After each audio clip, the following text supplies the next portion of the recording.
Hi, this is Heather Langenkamp from A Nightmare on Elm Street, and you're listening to WithoutYourHead.com. Welcome to the station of decapitation without your head. I'm Nasty Neil, and I'm joined by Jenny Spain of Dead Girl. It's very cool to have you here. Thank you. I'm happy to be here. Excellent. So how are you doing? It's a strange time right now. Oh, hanging in there. Yes, it's definitely a strange time. I don't know, like when you walk out, it just kind of, it's almost like walking into a horror movie or like The Walking Dead. Like everything is just so empty and streets are all dead. Kind of eerie. Yes, it is, because I still go for my daily walks, and if it's, especially if it's not even that late here, but yeah, there'll be no one around, everything's closed. It's kind of eerie. It's weird. Oh yeah, no, it's. I mean, you see people out, with like the big heavy duty masks, and you're just like, holy shit! Like this is just real life. This is actually shit that's really happening. Mm-hmm. Kind of terrifying. Yeah, the supermarkets are that's where I feel anxious because everyone's in a panic trying to rush around, and it's not a good time. Oh no, definitely, especially when you're just trying to take all precautions. Like I've been to 2 stores and I ended up getting the COVID-19 virus. And I'm sitting here going like, how the hell? I mean, I go out and I have my gloves, everything, and you're keeping your distance. And it's just numerous questions that just go through your head. Like how is this happening? How did you get this? Mm-hmm. So I saw, on your Facebook, you mentioned that you had the virus, and,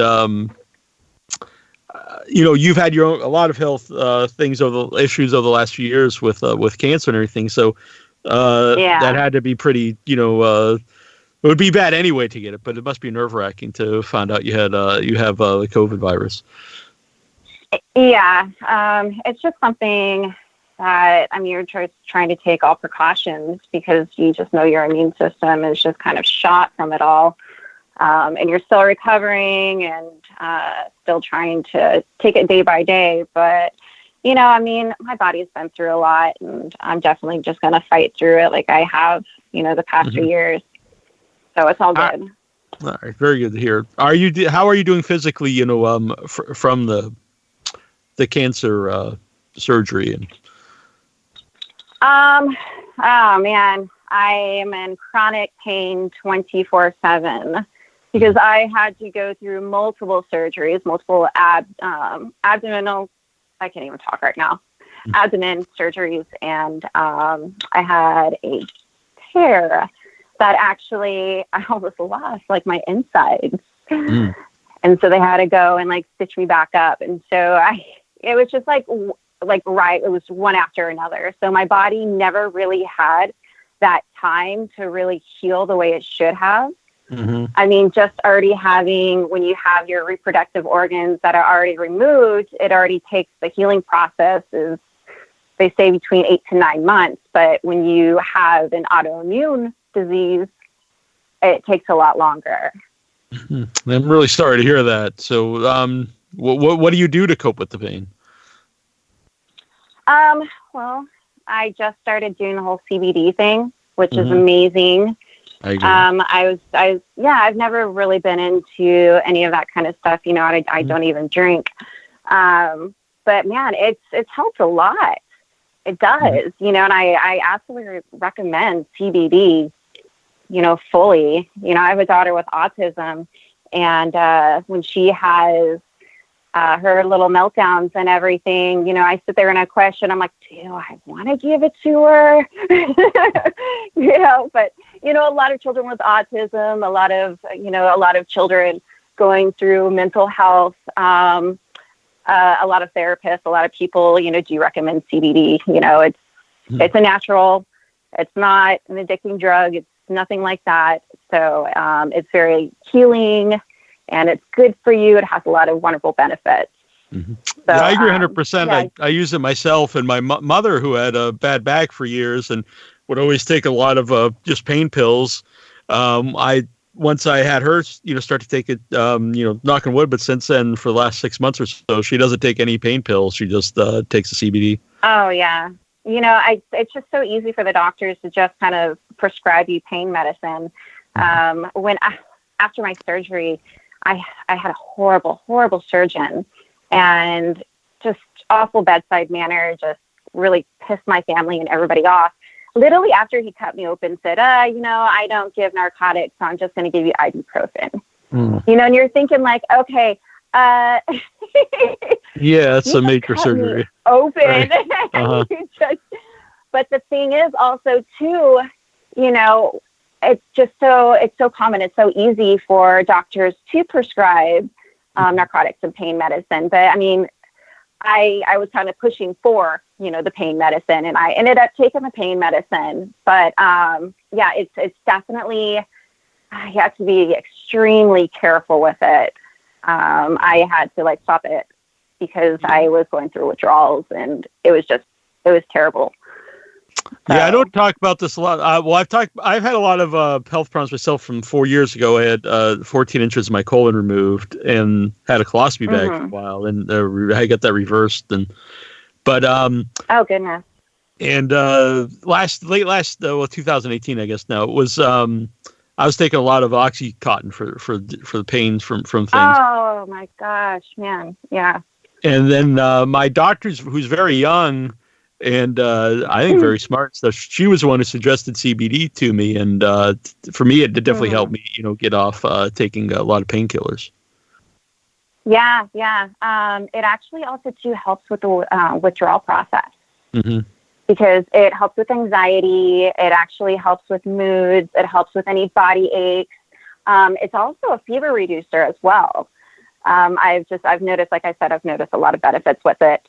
And I've been using it through this whole COVID thing. And especially when my body, it feels like the pain, like you could feel it, feels like it's in your bones. It's definitely reduced it. So even though the doctors are like, take Tylenol, I'm like, Tylenol. right. Yeah. It's not like we have a mild headache. If Tylenol was working. Right. Exactly. Yeah. So, no, I was curious about, before you did Dead Girl and everything, were you a horror movie fan? Like before that? I was. Yes. I actually, my dad, so I'm just a daddy's girl. And my dad just got like a really sick and twisted, sense of humor and personality. And he would sit me in front of the TV and when The Exorcist was on. And he just sat me there, and I'm sitting here like watching it like, what the hell am I watching? This is terrifying as a kid.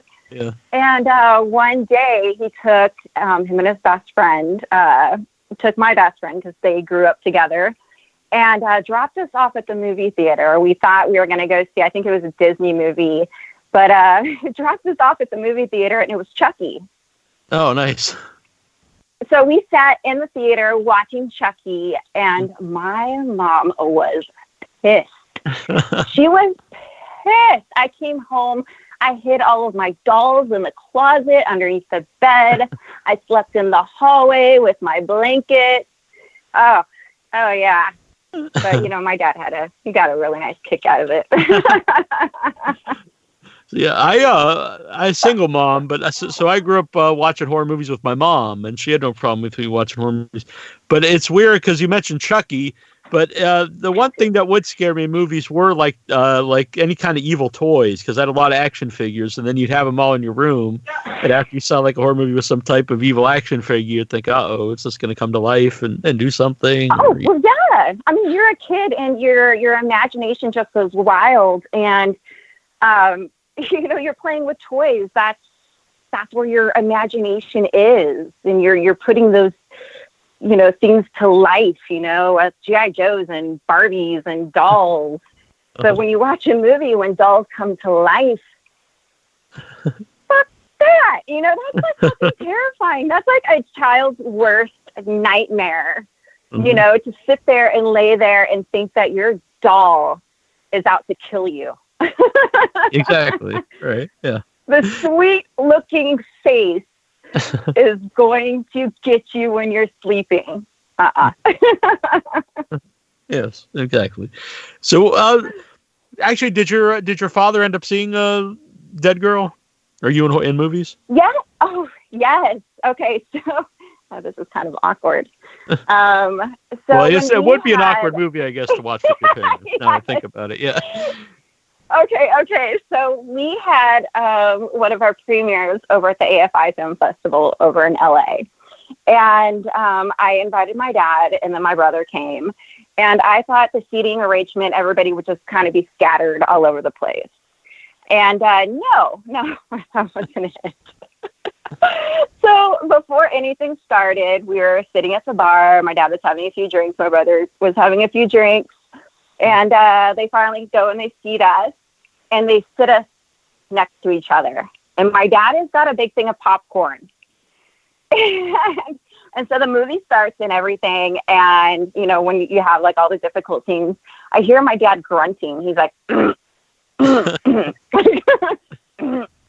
Jen, you want some popcorn? You know, like, it's like, okay. No, I don't want any popcorn. But my brother was like, that was fucked up, but that was a good movie. And my dad's a big supporter of it, you know, and he's always supported me throughout my career. And yeah, I mean, he's always been there. He was supportive, you know, no matter what the context and the graph, you know, how graphic it was. Yeah. He knew that, you know, this was very important. This was a very important thing that we made and how important it was to us. So having that support is. Yeah, of course. Yeah, definitely. So when you're speaking of it being a graphic movie, when you were first, going to do it, was there anything like you read in the script that you had a problem with, or were you all in for making it? So when they sent me the script, because at first they warned me, and I was going through it. And it took me a few times, you know, and it just kind of sunk in. And I thought, you know what? I have never seen a movie like this. Mm-hmm. I've never heard of a movie like this. And, you know, I've been through a lot of traumatic things in my childhood, you know, when I was a teenager. And I thought this as the perfect opportunity to just go out there and just show like, hey, you know, this happened. And that's the most terrifying thing out of this entire film, is that these things actually happen. These are what teenagers go through, and these are what adults go through. You know, the whole peer pressure and, you know, acceptance and it's just like just the entire thing. It just sinks into your skin, and it's just unnerving. You know, knowing the reality of it, that this is true. Yeah, to me, that's always what the great genre films, either it's science fiction or horror, do. Is obviously it's like a zombie movie. It's a fantasy on one level, but they're really talking about real themes and real things that happen to people. Oh yeah, I think that's the most terrifying thing about when a writer or just comes up and just puts real life in there. Mm-hmm. You know, I mean, it's easy to, think of, Halloween, and you have like the freaking American Psycho, and yeah, I mean, you think about those things, but I think the most terrifying thing is what actually goes through people's minds and what people are capable of. Mm-hmm. Yeah, especially when it's, what you would think of as an innocent person, a young person. Mm-hmm. So how were you approached to do Dead Girl? Like, how did you get involved in it? A friend of mine was actually working on production, and I was doing a couple short films at the time, and as well as I was doing a lot of modeling and publications at the time. And so a friend of mine reached out and said, hey, you know what? I think that you'd be perfect for this. So I'm sending all of your information out to the directors, and they'll be in contact with you. I said, okay, great. And that's just pretty much how it all started. Just because of just some of my background, I was very comfortable with nudity. very comfortable in my skin. And he knew that that wouldn't be an issue. And they wanted somebody who was natural, because it was also a trying time to try to find somebody for the part that wasn't fake or plastic. Right. Yeah. You know, because this is the beginning of something. Mm-hmm. You know, it's this, they don't want it to be that Hollywood movie, because it's not that Hollywood movie. Yeah. So yeah, it makes it much more, really makes it scarier and more relatable if it's someone who's obviously very attractive, but still is like an actual person that you would see. Yes, absolutely. Yeah, and the less fake they would be would really go against the theme of the movie, because it's kind of, you know, about dehumanizing someone, where then you can do whatever you want to them. Well, yes, absolutely, and it just kind of takes you away from the actual society of what's actually going on with, you know, just, you know, everybody is going plastic. That's just the thing. But they wanted to keep it original. They wanted to keep it, you know, just the way it should be, how she should be. They had this particular character and this person set in place, you know, wanted it to be completely different from everything else. And that's what made it stand out. Yeah, it's definitely a very original movie. And it's not necessarily a movie you like. I think it's a great movie, but it's not necessarily a movie you watch and like really have, how do I say this? Like, it's not a feel good movie in any way, but to me, something doesn't need to make you feel good to real art. If it hits you emotionally in any way, if it's a negative emotion or a positive emotion, I think that's what it's supposed to do. Yeah, you know, I think it all just depends on, you know, who's watching it. I know quite a few people who are very sensitive to that kind of stuff. And I know a lot of friends. I have a lot of friends that won't watch it, you know, just because of the content. And they're like, you know, I know you, Jen. I don't want to see this. I don't want to see you get hurt. I'm like, right. It's a fucking movie. Along those lines, when you are like filming, like, you know, sexually violent scenes, like what are those scenes like to film, you know, when you're on set with the other actors? It's just you know, we're all very comfortable with ourselves, just getting to know each other, you know, just developing, you know, that comfort and that friendship before anything, because I mean, we're going in deep, we're getting into some really deep stuff. And you don't want to get into that kind of deep stuff if you're not comfortable, because then, you know, you'll be out of character, you won't be feeling it, you won't be in that right state of mind in that place that you need to be in, you know, especially when it comes to the dead girl. I mean, her expression, her emotions, everything is just what plays it. And you have to like feel it. You have to see it, you know, because she doesn't talk, she doesn't speak. And so when there's nothing there and you can't work with the other actors, it makes it a little bit more difficult.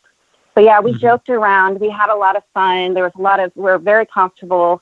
So it made everything a lot easier. Now, you were, you know, doing modeling before you got into the acting. You said you did short films. Was acting something you always wanted to pursue? I've ever since I was a teenager, you know, I started off doing modeling, and then what was it, like 19, 20 is when I actually started getting involved in actually TV, and I had a lot of friends that that were doing movies. So I've been around it. I've been around it for a very long time, ever since I was a teenager. So I've always had my foot in the door. I've always had that access, you know, and it was just only a matter of time when it was going to happen. Yeah. So when your friends asked you about doing the movie and they got you in touch, did you audition for Dead Girl? I did. I actually did. What they did was they sent me some direction, said, hey, you know, this is what we're going to need, and we're going to need for you to do this a certain way, this look a certain way, this how to, you know, just, just pretty much directed me on what they wanted to see, because you're not talking. Right. So it's really hard to explain it. And it's really hard. Like, okay, so how are we going to explain, what we need from her? Mm-hmm. And so I did it. I nailed it. And they said, okay, we're going to fly you out in 2 days. We're going to start. Oh, wow. So it was that quick. Mm-hmm. Was it a physically demanding role? It was. I did my own stunts. Mm-hmm. I did a lot of my own stunts. We did have a stunt coordinator on there. The only time that was not me was the banging on the door, trying to get out of the door, mm-hmm. and then running through the woods. Yeah. But everything else was very physically demanding. Mm-hmm. It was a good thing I was in really good shape. Right, yeah. Because I avid workout and exercise and all of that. But there was actually a scene to where the chain was around my neck, mm-hmm. where Noah Segan had a pull on the chain when she was trying to pull through the door, mm-hmm. and or trying to, stop her. And yes, I actually did have some bruising around my collarbone because I was being physically, pulled on that chain. So I had to place my body in a certain position to where I was not being choked. Yeah. Would that be a concern of yours, since you're also a model? You don't want anything, any kind of bruising or permanent marks on you. Well, you wouldn't want them anyway, but it would also affect your modeling career. No. There's easy ways of covering that stuff up. Right. I mean, when you're a mom and you're running around and you get banged up all the time. Uh-huh. Yeah. And then, my kids were they're 1-2 years old at the time. And so, I'd talk about little ones running around. Have they ever seen the movie? No. All right. That would also be awkward. They do talk about it. Yes, but they do talk about it. And my kids started talking about it at their school. Oh, really? And I was like, guys, no. No. No. Yeah. My daughter said, you know what, Mom? My friends found you on Instagram. And, they think that you look younger than us. And they're like, wow, that's your mom. Guys, okay. All right, I got to tone it down a little bit. But damn it. Do they like horror movies, though? Even if they're not watching Dead Girl? My daughter does. My daughter does. My son, I guess it just depends on the movie. Yeah. But yeah, my daughter's all into it. Mm-hmm. So you mentioned Exorcist, and Chucky. What are some of your favorite horror movies? Oh, my ultimate favorite is Bram Stoker's Dracula. Oh, okay. I love it. I love that movie. It's just like the perfect, horror and love story, and it has just everything in it. I don't know. I don't know. I'm all into I love vampires, just not Twilight. All right. I've actually never seen the Twilight movies because I assume I wouldn't like them, but maybe they would surprise me, but I kind of doubt it. Yeah. No, vampires are not supposed to sparkle. Right. Have you ever had the chance to play a vampire? Halloween. Halloween, excellent.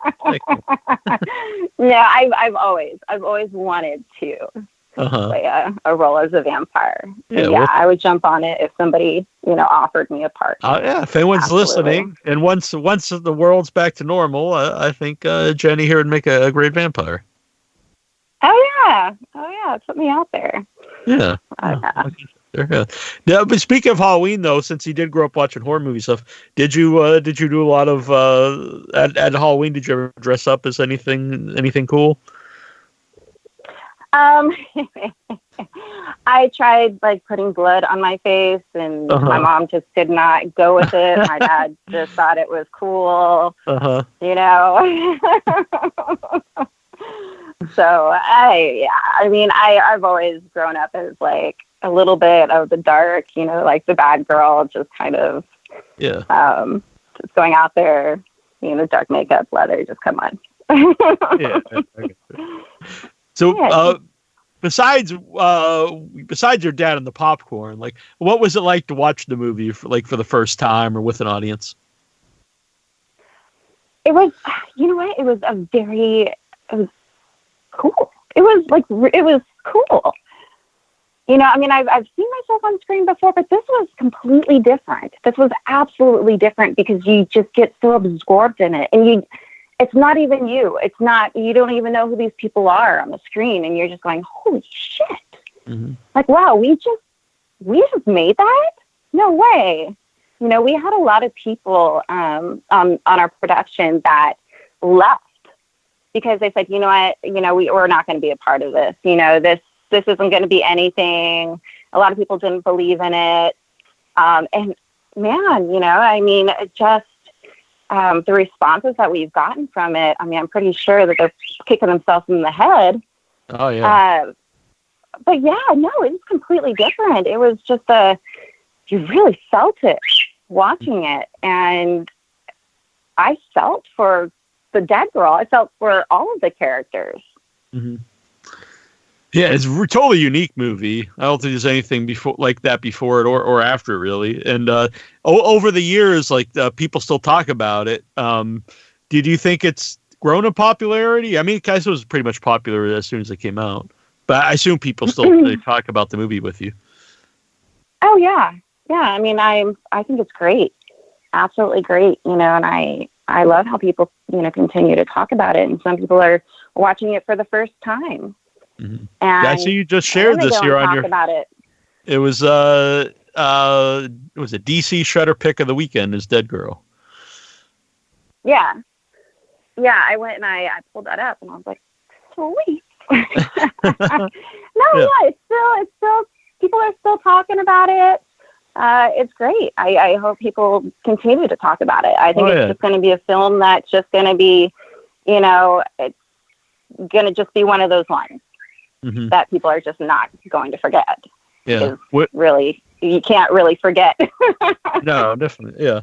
Also, since your character's naked throughout the movie, was it's maybe a silly question, I don't know, but was that cold? Was it where were you shooting? Was it cold to be out?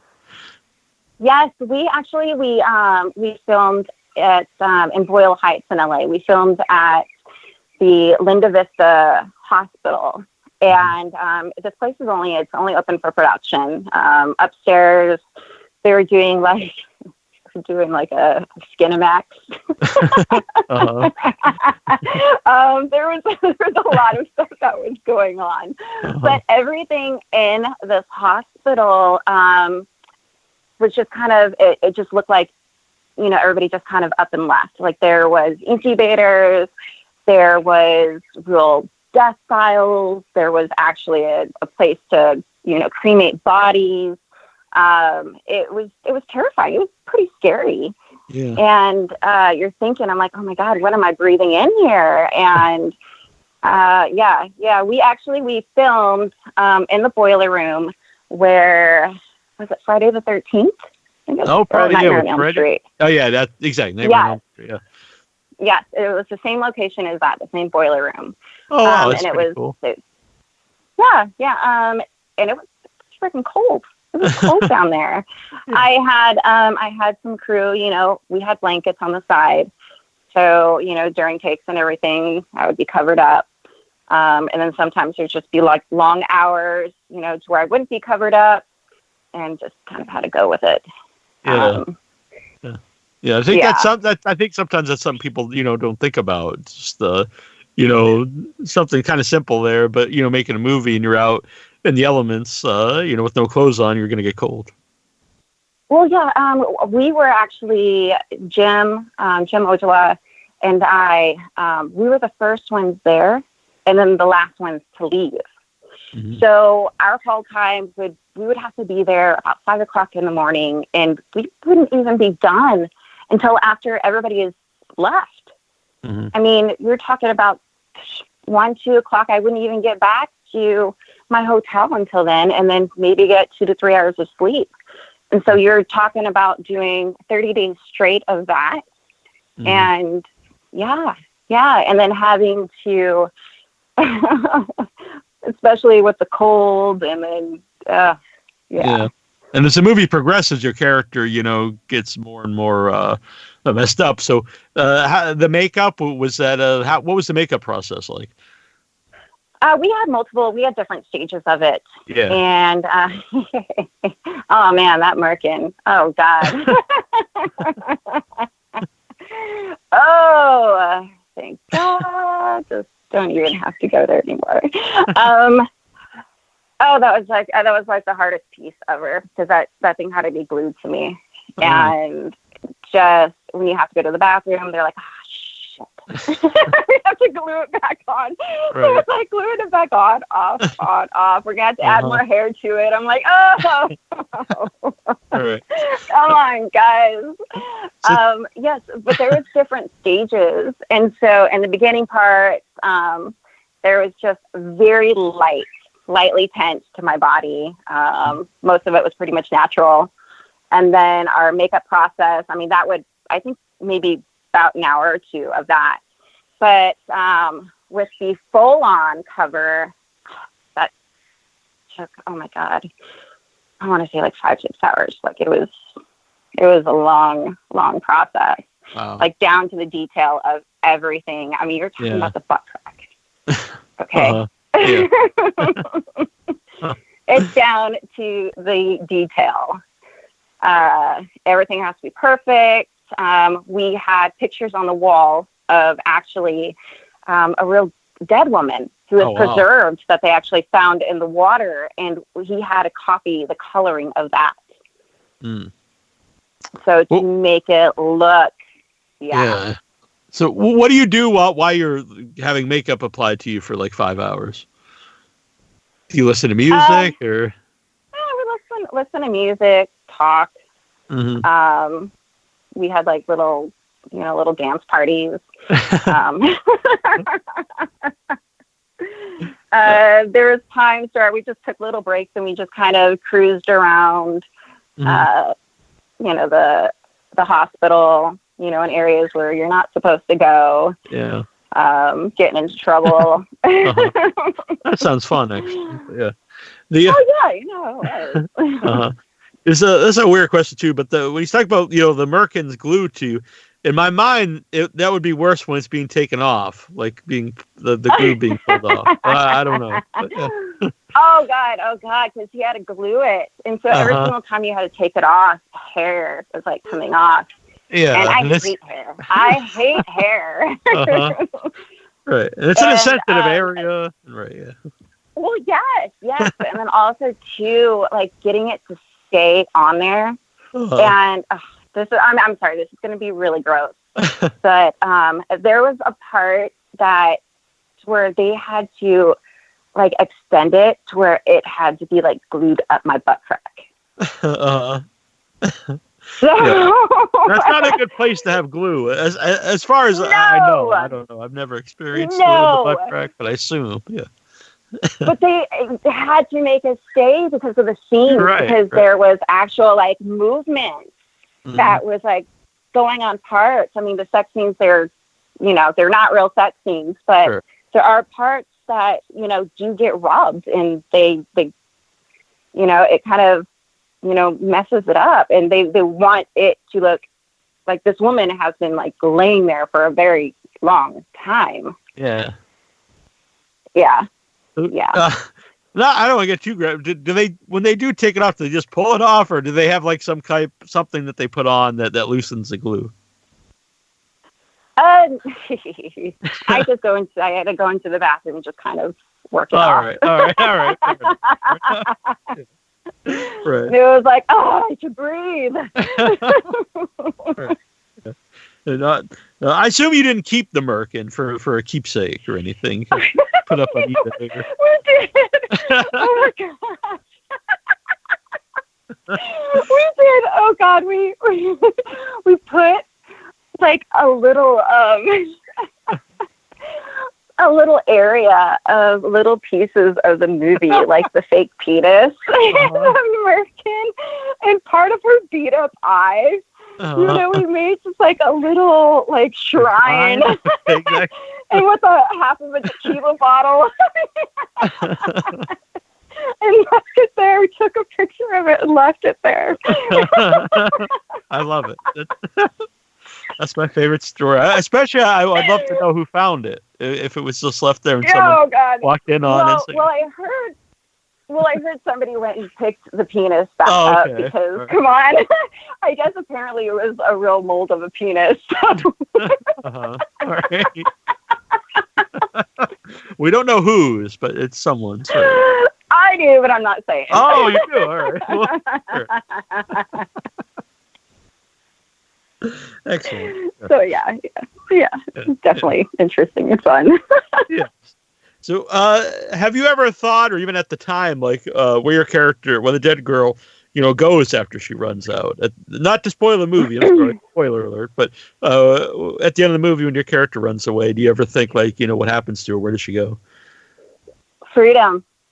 That's all that I would think is this woman was free from being locked down, free from everything else, like just free for herself.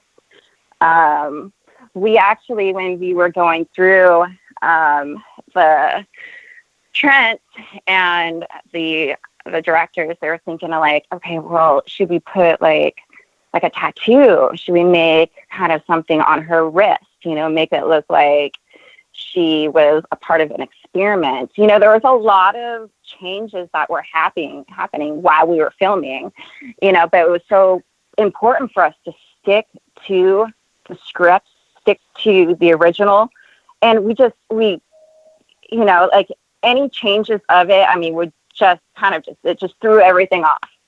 So we just left it the way it was. We just wanted to leave it open, just kind of, for everybody just kind of figure out, let their minds go where, they want to go. Mm-hmm. And I think that's just like the best part of it is just leaving it open. Yeah, I agree. Do people like message you or talk to you like and have their own like theories of where she went or how she got there in the first place? Yeah, absolutely. I try not to. I mean, I respond to it. Sure. But I don't say too much. Yeah. It's good. Like I said, it's good to leave it up to, if that's what they think, it's good to, like you said, then everyone has their own opinion on what happened. Absolutely. And, I'll pretty much respond, like, what do you think? Yeah. It's where your head wants to go because that actually leaves it, to the movie because everybody's going to have their different perspective of it and different thoughts of it. So, I mean, that's what makes it cool. Yeah. Can you remember any like some really like either way out there or funny or interesting theories people had of what she did? You know what? No. A lot of people, because we were trying to not use the Z word. We're really working on trying not to use her as a zombie. And a lot of people, it started leaning towards the whole zombie. So I guess we were just kind of going, okay. I guess that's where it's all leaning towards. So I guess that's going to be her character. I guess that's what she's going to be. Yeah. I just lost myself for a second. Yeah. No, I mean, I was going to even ask that. Do you consider her a zombie? Because, I guess like just the technical term of it, she would be, but again, it's not necessarily a zombie movie, but it is. I just kind of thought of her as an experiment, like a woman that was an experiment. I mean, she was locked in a basement. Somebody had put her there. There's just kind of, there's no like laboratory. There's, no hints or anything that were pointing, that she was an experiment. But you really don't need to have that evidence as somebody as an experiment. Yeah. That's part of the part of the horror of the movie is, what happened to her. Exactly. And if she is if she was undead, it could take away actually a little bit, I think, from the horror of it, because to think that she still can feel any of this experience that's going on, it makes it a much more horrific idea. Well, yeah, I mean, she felt, she had emotions, she had feelings, and I think that's the most eerie and creepy part about it. It's like, is she alive? Like, what's happening? What's going on? Mm-hmm. Zombies don't have feelings. Right. Was there ever talks to do a sequel? There was. Yes. Marcel and Gotti said, okay, so we're going to start working on a Dead Girl 2, and we're going to have you in it. But the thing was there was a lot of backlash. There was a lot of stuff going on between the rights of the movie, the writing, everything. Everybody had different visions of it. So it was all clashing. Nobody wanted to come to, a resolution of everything. So it was just sitting there. Mm-hmm. But I believe Trent posted the script, or posted some of the stuff that he wanted to do for Dead Girl 2. Oh, really? Yes. I don't know. I'd have to look it up. Yeah. But yeah, absolutely. I mean, I think it'd be wonderful, if it did come to life. Mm-hmm. I think our viewers and our fans, I think it'll definitely, kind of, bring the original Dead Girl, mm-hmm. make everybody just kind of think like, okay, all right, yeah, okay, I was right, like, see, told you guys. Yeah. Do you still keep in touch with Marcel and Trent? I have not talked to them in years. Everybody is just kind of doing their own thing. Yeah. Yeah. Everybody's working on their own little projects. Life's just kind of moving forward. People are starting families, moving to different states. Mm-hmm. Getting away from the LA life. There's just been a lot that's been going on. And especially with California and everything is getting so expensive, and it's getting really expensive to, produce any films or anything. You notice that a lot of things are not being filmed in California anymore. Everything is being filmed in different states. Yeah, like Atlanta, Canada. Yeah. Oh, yeah. Yeah, absolutely. Absolutely. Yeah, and from what I was saying, because I, have a lot of friends in the movie industry, like, they all say that you can make like a real, like, almost no budget movie, and then the giant blockbusters, but to make like a mid-sized movie is really hard, is the hardest movies to make today. It is. It really is. You have to work with investors and funding. It's all about finding the right people. And I mean, man, when I was trying to work on a film called Misfortune, and just going through all of the budgets, just everything down to the detail. Oh man, and then working with the funding and who's going to invest in it. It's just, it's a lot of work. It's a lot of work. Yeah. Do you, I know you mentioned if someone's listening, they want you in a vampire movie, you would be there, but do you still like pursue acting or working in the movies? I do. I'm actually going to be, we are working on a TV series called Vice Squad. Yes, called Vice Squad. And my role, I'll be a detective, and we'll be filming out of Hawaii. And Vice Squad is actually going to be everywhere. So there's going to be Vice Squad Miami, LA, Hawaii. It's going to be everywhere, So right now they're just working on the funding, just putting everything, developing it all together. Already we have the writers of Law and Order that are actually writing in my character. We already know who's going to be doing the score. It's just, everything is just, it's coming together slowly, but, you know, when you're working on such a big project, it takes time. It takes so much time. A lot of people don't understand, you know, like the process that everything has to go through. You know, I mean, when people say, well, how long did it take you to film? I said, okay, well, my part was 30 days. Okay, so when did the movie come out? 2 years later. Why 2 years later? Because you have to go do distribution. You know, do you want to go the route of, you know, doing the festival route? Do you want to go straight to DVD? Like, how do you want to do it? How do you want to do it? And so it all just depends, but it takes a long time. Yeah. I filmed my first feature in December, you know, and the actual filming was 6 or 7 days. But like you said, the movie has to be edited and color corrected and scored. And then, like you said, we'll probably hope to do festival run and the distribution. It's like you said, it's not like you film it and bam, the movie's there. There's a lot of work, right? You know, a lot of, you know, trying to explain that to people. They just don't. It's like, okay, I give up. Yeah. You know, we pushed it out the next day. right. Yeah. I joke with my friend Michael, who's editing it. I was like, oh, so we'll have a rough cut done probably by Wednesday, right? Because we finished like filming Sunday. I was just joking.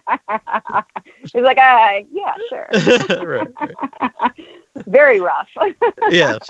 Yeah, I think we had he might have had like 2 minutes of rough cut, maybe, but. Oh man. So I think right now is a good time for series too, because with the rise of the streaming sites, you have network television, obviously, and cable and pay cable, and then you have all the streaming sites. So all these places need content. Yes, absolutely. See, I'm not sure the route that they want to go. I know they are working with major networks and making deals. So there's already part of a pilot, or there's some stuff that was already filmed. I think it was the Vice Squad LA. And we've had actually some major celebrities that were talking about it. And it's on IMDb. Yeah. Steve Carell. Nice. There's been multiple. There's been multiple people who have actually, kind of picked up on it and have talked about it. But yeah. Yep. Very good. Well, that's very exciting, and I'm very happy for you. Thank you. You're very welcome. I'm not used to saying this yet, but people, because I'm a noob to the movie world, like making movies. But everyone always tells me break a leg, don't say good luck. So I'll say break a leg. Was wondering why people are wishing harm on me, but. It's so easy to break a leg when you're filming. All right. Fair enough. Right. All right. Good luck then, I guess. I don't know what to say. Yes. But you get the idea. Be awesome. You got this. All right. There we go. So, how about the posters? Because I actually really like both. I like the main posters, the one with the face, with the eyes up in the back of the head, and then just the vertical lips. Are both those you? Yes. The cover, the face, and the lips. I'm not sure if the lips. I know they took when in the beginning, because they were taking photos of my face, different parts. So I don't know. Could be my lips. All right. We'll just go with it. They're nice. We're gonna go with it. Those are my lips. I'm sure someone out there will they'll study it and tell me if it is not. Amy Marshburn, who's listening, and she really enjoyed the merkin talk, apparently. She wants to know, what was the most challenging thing you experienced while your role in Dead Girl? Ew. There's quite a few challenging parts. As much as I want to say the sex scenes, those were pretty challenging, but I also want to say the physical challenges. Because like I said, I did my own stunts. I think the part where I had the chain that was wrapped around. That was very challenging. We actually had to do that a few times, but it just got to the point where I said, "Hey, we've got this." And there was the dog. Oh, I'm sorry. I will never work with dogs again. We had an issue. Yeah, no, we had an issue with this dog. The dog handler was there on set. Our set is closed, so it's just kind of, people who are not actually working on it. I was just very uncomfortable when I had this man that was standing there right next to me, just staring at me. But this dog, there were times where it had to jump up on the table, and I was laying there naked, and my legs were spread. Okay. And this dog jumped up, and his nails got me right in the vagina. Ugh. And I screamed. I said, "You guys got it. I am done." And they're like, "Wow, she's a trooper." And I'm like, "God, you guys got a kit here." I said, no. I'm like, no, because it's just that right there. I mean, you're putting yourself out there, and especially when you're working with animals, anything can happen. Mm-hmm. That made me cringe when you said that. So I assume it was a lot worse. Oh my God. Yeah. I know, I'm cringing just thinking about it. It's just something that I just put way in the back of my head, because it's just something that's just like, yeah. No, don't go there. Yeah. Do you still watch horror movies? I do. Anything current sticks out to you? Not at the moment, unfortunately. Yeah. Sometimes. Well, yeah, just recently, just kind of just dealing with the health stuff. Like, right, yeah. I'll be like, okay, I'm going to bed at like 8:00, and then I'll put on like Discovery Kids or something, and I'm like, okay, this will put me to sleep. Yeah. But if I put on something that I want to watch, there is no idea. I mean, there would be like no way I'd be going to sleep. I'd be up all night. And then afterwards, I'd have to put on some freaking happy cartoon, and then I'd be sucked into that, being like, God, I love SpongeBob. I've actually never watched SpongeBob, I have to admit. Really? I've never, no. I fall asleep to SpongeBob every night. Oh, okay. My friend Juliana, because I got a free SpongeBob SquarePants shirt at something, and I was like, I've never seen this, and she's like, well, give it to me. So I owe it to her, but I haven't been able to get up to Boston because I can't travel or anything. But I owe her the SpongeBob shirt. Nice. I actually I worked with Tom Kenny, the voice of SpongeBob. Oh wow, we cool. we did a thing called 3 Minutes in Hell with Carlos Azraqui. He's the voice of Rocco's Modern Life. He does the Yo Quiero Taco Bell. Oh, okay, yeah. He's the little Mexican on Reno 911. Oh, yeah. Right, yeah. So we did like a comedy thing called 3 Minutes in Hell, to where he played like the Scottish devil, and then there was like a Mexican in the background that was ironing clothes. So it was a little comedy skit that we did. I think it was for like Comedy Central or something. Yeah. But Tom Kenny was one of the guests, and I had brought one of my girlfriends, and I said, hey, this is a closed set. You're here. Do not approach. Do not ask questions. I know there are people here that you want to talk to, that you're fans of. Just sit right here. Just kind of have to be quiet. But as soon as Tom walks out, oh my God, my kids love SpongeBob. I love SpongeBob. Can you speak in SpongeBob's voice? And he's like, like, okay, I'm never bringing anybody again. Yeah. I remember him from Mr. Show, the sketch comedy show on HBO. I was with my favorite sketch comedy show, but he was really funny on that. Before he took off as SpongeBob. Oh yeah, no, he's a great guy. He's hilarious. Yeah. Do you like to do comedy? I do. I don't know. I've been told I'm just naturally just outgoing. I speak my mind, and I speak reality and things that are so real that I guess I put it in, words that people are just, I don't know, they're just like, did she just fucking say that? But it makes you laugh. And, I would love to. I'd love to be a part of something, comedic. Yeah. Yeah, absolutely. Very cool.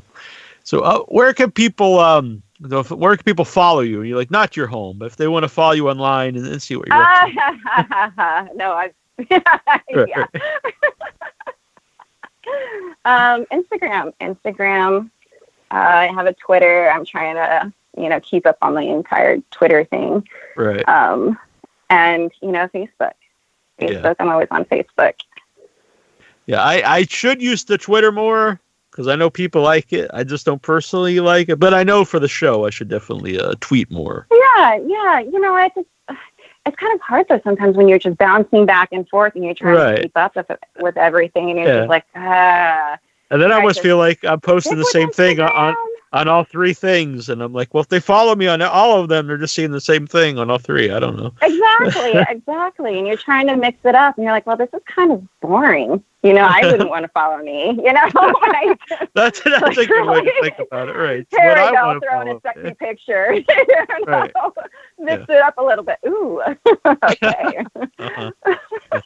I would try that, but people would just unfollow me then, unfortunately. Yeah. And then follow me back.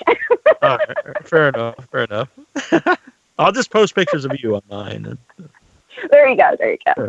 Which I have been, I guess, to plug the interview. Now, if I do it afterwards, people, I don't, she was already on the show, dude. I don't know what you're doing, but be like, this girl was on the show. Oh, yeah. Yeah, 3 years ago, going. Yeah. Yeah. Exactly. I'll have to bring you back just so I can share photos, I guess. But yes. Why not? I'm not down. I think it's a good idea. Yeah, come on, I post them all the time.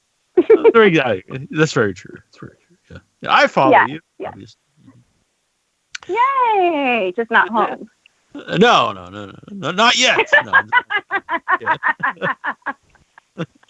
Oh God, I've had a few of those. I would, yeah. My friend Annabelle used to be on the show, and she used to get mad at me because I had my actual home address to where people could send stuff. She's like, "Don't do that. That's not accepted." And I was like, I did say well, it's probably a little different. This middle-aged guy having their address as opposed to the girl on the show. And I know that's sexist or whatever, but there is a difference. I mean, there's Okay, so you know how you can tell when people are trying to find your address when you go to Google yourself. Bam! It just shows Jenny Spain, addresses. Oh, my dear. Oh, wow. Like, where is she? It's like, holy fuck! Y'all ain't gonna find me. Yeah. Oh, yeah. Yeah. That is, I mean, it's some people don't, necessarily have to, think about, but it's definitely something that can, it's really out there. So be careful. Oh yeah. And I have people who always ask me, is Spain really your last name? Yes. Yes, it is. But I don't legally use it.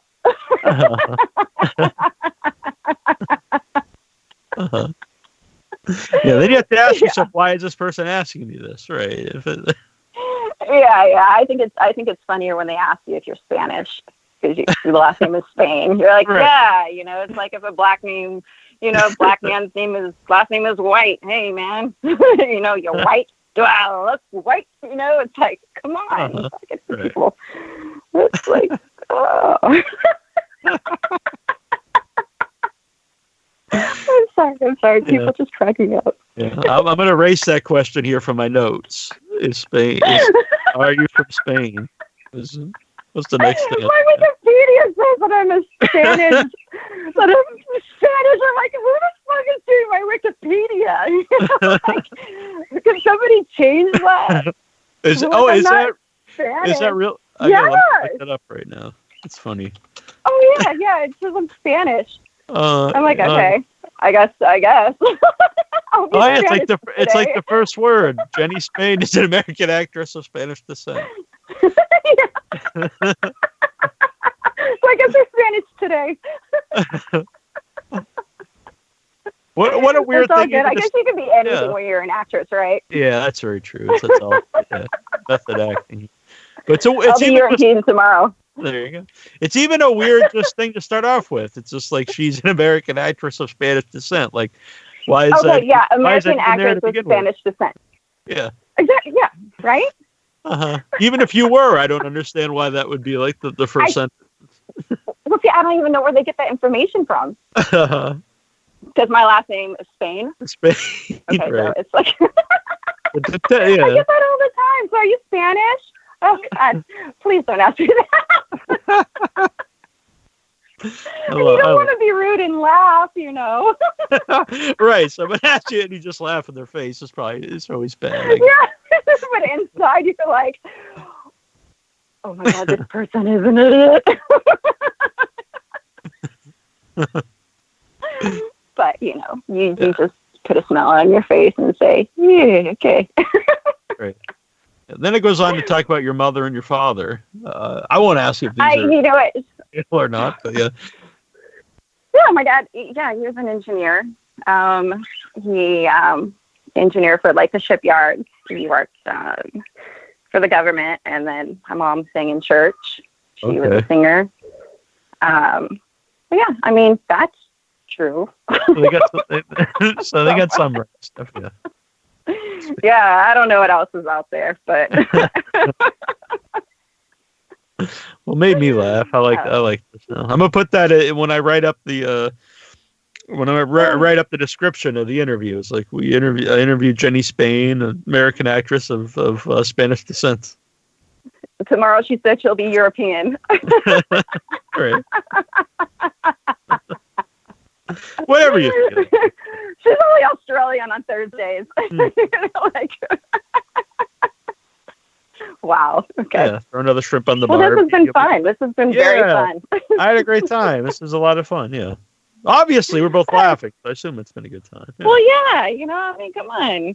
Yeah. What else are you supposed to do in quarantine? You know, you can't go out of your mind, right? That's very true.